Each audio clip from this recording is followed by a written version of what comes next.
River.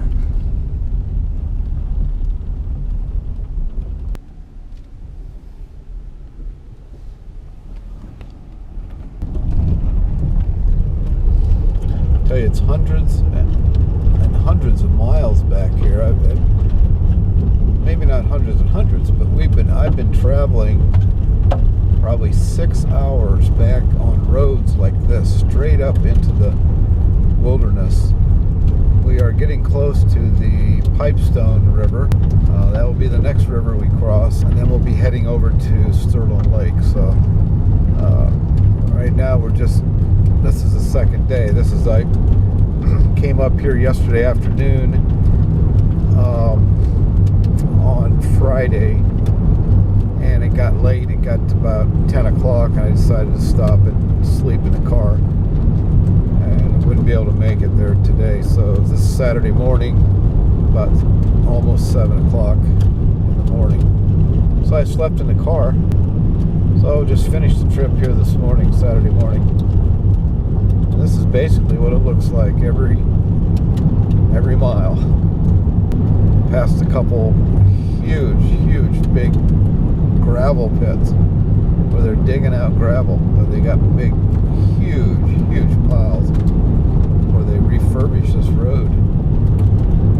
It's just amazing what you can do. There's the Pipestone River coming out of Horseshoe Lake on the east side.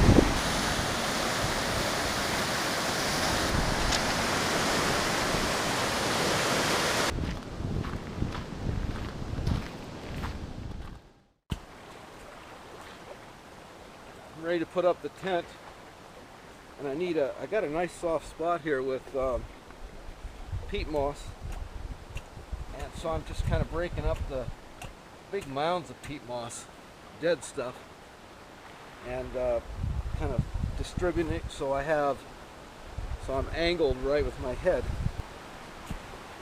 Found a nice spot here in Stirland Lake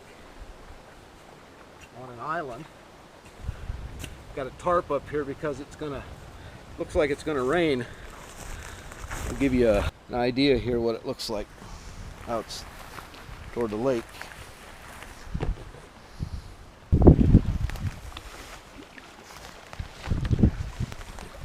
It's a little choppy. It was a little choppy coming in.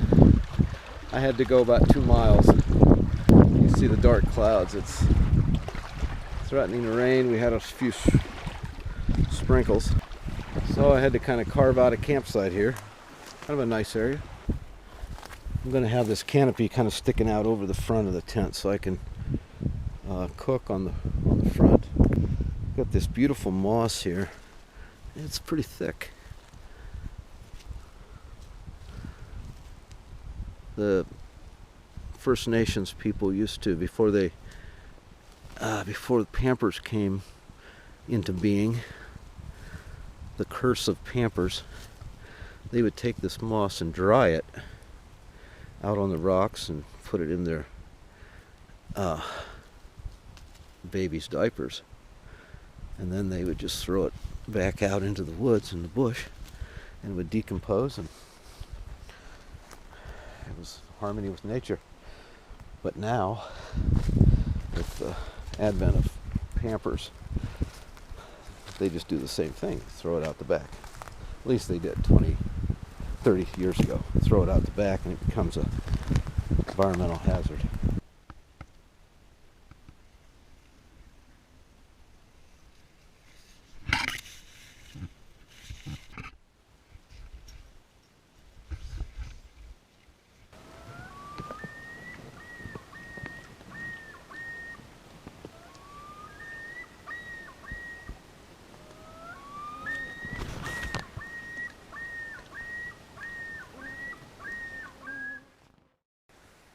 Here's a place up on behind the on the island I'm at, in Stirland Lake, behind the tent where I'm camping. And it's of course the whole island is full of moss. They can really grow great moss, but here we got some white moss that sticks above the regular. It's kind of a different kind. And here's some flowers that are on the floor canopy. Can't get lost here. It's just an island. Here's a patch of Labrador tea. Looks like we got some kind of trillium. That's a Labrador tea here. I'm fascinated by an area that gets 6 months of winter, at least 6 months of winter, and how it's able to survive. This is thick moss.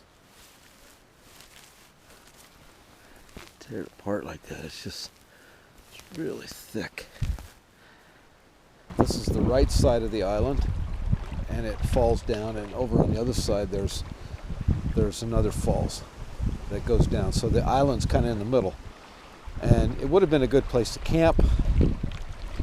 I would have probably selected it, but I was trying to get away from any chance that there'd be a bear come around, because they probably would be where other people have camped, and they have camped on this island a lot.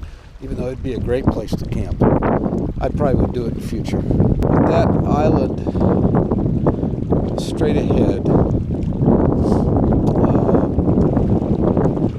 there's some rocks on the right side. That's where I'm camped, right by those rocks. Now I've got the canoe secured here, and took my gear in on the other side where I'll be staying for the day. So I'll just kind of run through the trail here to the campsite and the great fishing area. This would be a great place to come with a bigger party. And the blueberries are really coming in. I noticed here on the island there's quite a bit of them. I was picking some, eating them. And here's a bush with a lot on it.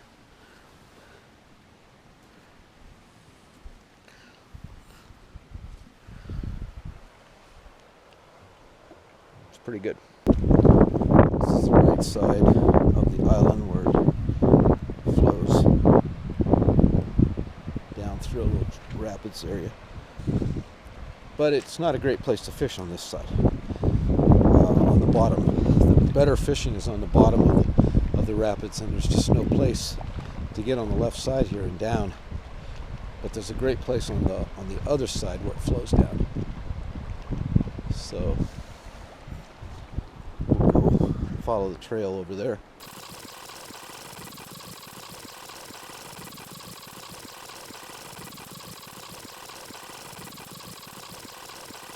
This is a great campsite right here on the bluff. Place right here to clean your fish.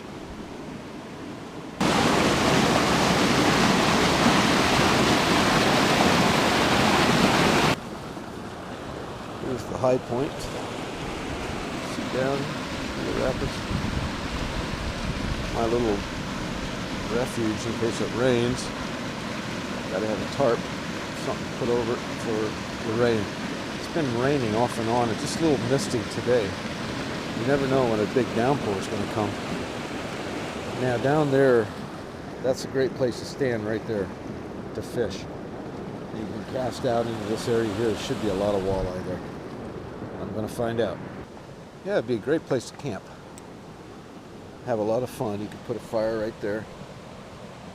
And boy, you just spend a lot of time here.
bought me an hour ago. Walnut. Very tasty.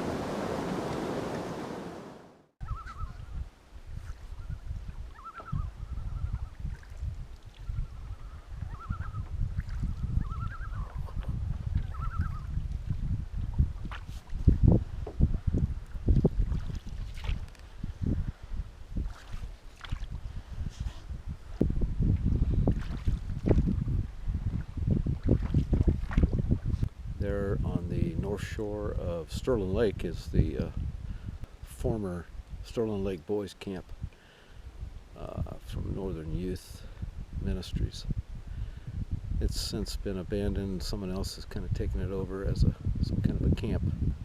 Some beautiful buildings there. It's just too bad one of the agreements when they left was with the government was that they would keep the buildings would stay. So I think this lake has some pressure fishing. It's not pristine northern wilderness fishing necessarily. I think there's a lot of pressure because I didn't catch as much fish as I should have at the rapids. Well, we're coming into the landing. This is where I left the car and about ready to make our landing here and head back about 7-8 hours on a gravel road.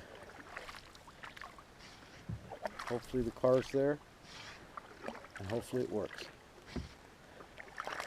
You can took about an hour to cross this to cross the lake.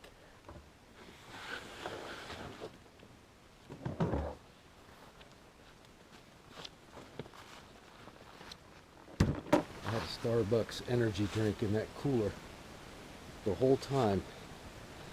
So I decided to skip breakfast this morning and just take that energy. That Starbucks.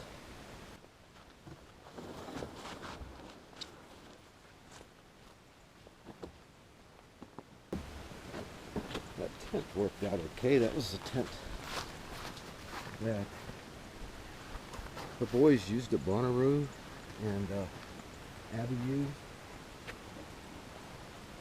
And my double shot energy drink. Starbucks.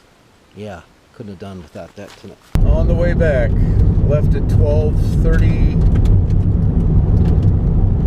Wednesday, and we got a long ride on this gravel road. At this point here, it's kind of loose, real loose gravel. You can only go about 40, 45. Once it get toward Pickle Lake, it gets a little harder, and there's no bumps at all. This is better than Sunnel Road, and you could go 50, 60 probably on. I don't go 60, but there's some trucks that do. But yeah, it's just this look the whole way. I tell you, it's beautiful up here. But I figured out what the national bird is up in Canada. The national bird is the mosquito. Well, I tell you, you got to be prepared for them. And I was this year. That was beautiful to have a tent, mosquito-free tent. You can get inside and just totally free from them. It's just amazing. And then, of course, a good spray. You know, in the daytime they're not as bad, but this is Bonnie's dream. Look at that. Bonnie's dream. This is what is used to, I'm not sure if they're mining it out of here, if they're just using this for storage. The gravel and the rock to restore this road. Wow, look at that. That's just amazing. Huge pile of gravel. See, I'm thinking they mined it out of here.